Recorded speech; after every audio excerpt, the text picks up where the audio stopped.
una legge quadro, semplice, che dice con chiarezza qual è l'obiettivo che ci vogliamo dare, cioè porre il territorio, l'ambiente, lo spazio, gli spazi aperti e l'offerta culturale al centro della proposta, per il pubblico e per il privato. Quindi semplifichiamo la proposta normativa, diamo chiarezza nei contenuti e facciamo capire con chiarezza anche come potremmo spendere le risorse disponibili.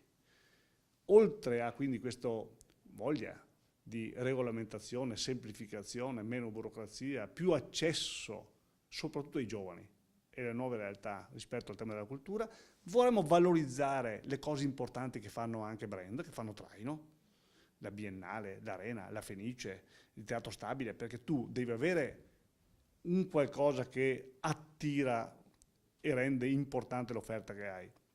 E proponiamo poi un portale unico da istituire per tutto il mondo della cultura, quindi che sia accessibile non solo a noi veneti, ma al mondo verso di noi.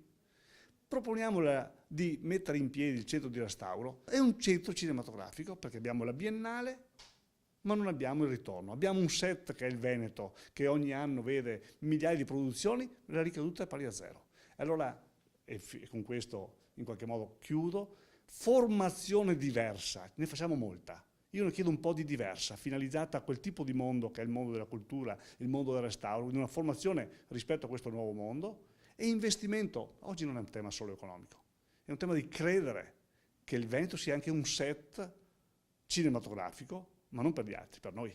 Che il Veneto sia una proposta culturale articolata e piena, questa volta per gli altri oltre che per noi, e quindi in qualche modo anche quando parliamo di territorio, di ambiente, di consumo di suolo e di protezione del Veneto, stiamo parlando di cultura.